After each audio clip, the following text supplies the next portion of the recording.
এখন যতটুকু মন্দ আমাদের মধ্যে আছে এটা যেন আমরা দূর করতে পারি, সংশোধন হতে পারি। এইভাবে আমরা সবাই যদি পারফেকশনের চিন্তা করি, আল্লাহ তাআলা একদিন আমাদেরকে পারফেকশন দেবেন ইনশাআল্লাহ। যখন সাহাবীরা আল্লাহ রসুলের নির্দেশ সাথে সাথে মানতে ইতস্তত করছিলেন, মানুষ তো এত দুঃখ বেদনাদায়ক ঘটনা কেমনে তারা মানবেন, সহ্য করবেন, তখন আল্লাহ রসুল গিয়ে হুজরার মাঝে ঢুকলেন। টেম্পোরারি যে তাঁবু ছিল, টেন্ট ছিল, এটার মাঝে। ওখানে আমাদের আম্মাজান একজন ছিলেন, গিয়ে বললেন যে আমি তো আজকে বিপদে পড়ে গেলাম, আমার সাহাবীরা তো কোনোদিন এরকম করে নাই আমার সাথে।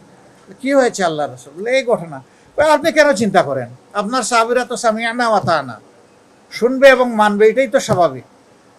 এখন আপনি কি হুকুম দিয়েছেন তাদেরকে? যে আমি হুকুম দিয়েছি এখন তো আমাদেরকে এখানেই মাথা মুন্ডন করতে হবে, এখানেই কুরবানি করতে হবে এবং এরপরে আমাদেরকে মদিনায় ফিরে যেতে হবে। বলে তারা আপনার কথা মানছে না? বলে না।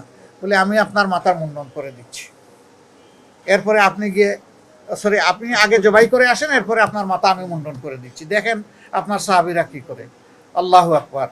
যেমনি আল্লাহ রসুল ইন্না সলাতি ওয়া নুসুকি ওয়া মাহইয়ায়া ওয়া মামাতি লিল্লাহি রাব্বিল আলামিন বিসমিল্লাহি আল্লাহু আকবার পরে ছুরি চালিয়ে দিয়ে যখন জবাই করে ফেললেন, সাথে সাথে সাহাবীরা দৌড়ে গিয়ে নিজ নিজ কুরবানি যা ছিল জবাই করে দিলেন। সানশাইন আটা ময়দা সুজি, ভালোবাসায় তৈরি। এরপরে ফিরে গিয়ে তিনি মাথা মুন্ডন করে বের হয়ে আসলেন, বললেন যে দেখো আমার মাথায় চুল নাই। সবাই তিনি একজনের দিলেন, তারপরে ওই লোক অন্যদের দিয়ে দিল।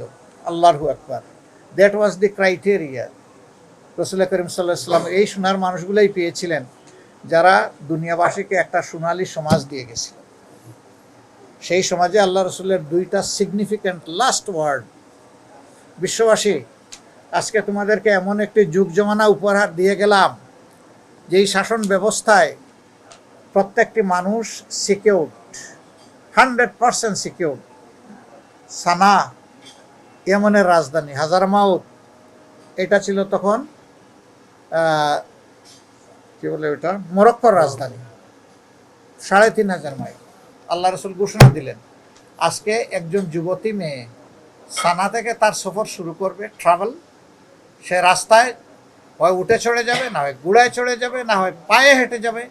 এই দীর্ঘ রাস্তা সফর করার সময় কোনো দুষ্ট লোক তার দিকে খারাপ চোখ তুলে তাকানোর সাহস করবে না।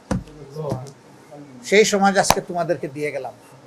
আর এখন আমাদের সমাজে কি অবস্থা দেখেন। আজকে মনে হয় না গতকালকে বিমানের এমডিকে অ্যারেস্ট করা হয়েছে।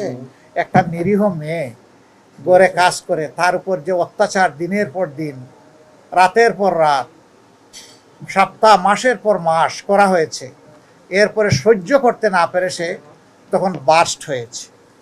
কিন্তু এর আগে তার উপর দিয়ে অনেক ঝড় চলে গেছে। এখন বিমানের একজন এমডি এবং তার স্ত্রী এই কাজের জন্য, এই অপরাধের জন্য তারা গ্রেফতার হয়েছে। আমি জানি না how far it is true, আমি শুনেছি, আমি এটার চাক্ষুষ সাক্ষ্য না। যদি তার 1%ও সঠিক হয়ে থাকে তাও জুলুম, এবং অনেক মানুষের জীবন এইভাবে বিপন্ন হয়ে যায়।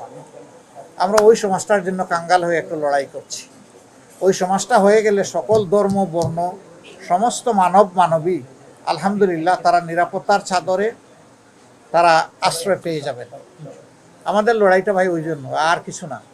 আমরা গদিতে বসবো, প্রধানমন্ত্রী, প্রেসিডেন্ট, মন্ত্রী হব, এমপি হব, তারপরে অনেক কিছু দুনিয়া বানায় ফেলবো, মানুষ আমাদেরকে যেখানে যাব সেখানে সম্মান দিবে। নো, আল্লাহর কসম, এগুলো আমাদের মনে নাই। বরঞ্চ সারা জিন্দগি মানুষকে একটু সম্মান করতে পারি কিনা কাঙ্গালের মতো, এটাই আমরা চেয়ে থাকি। মানুষকে একটু ভালোবাসতে পারলাম কিনা, এটাই আমাদের কথা। তো দোয়া করবেন। নাস্তা কি আসছে ভাই, নাকি চৌধুরীর বাড়ির নাস্তা? ওটা একটু দেরি হয়, আবার একটা আসতে আর একটা ফুড়ে যায়।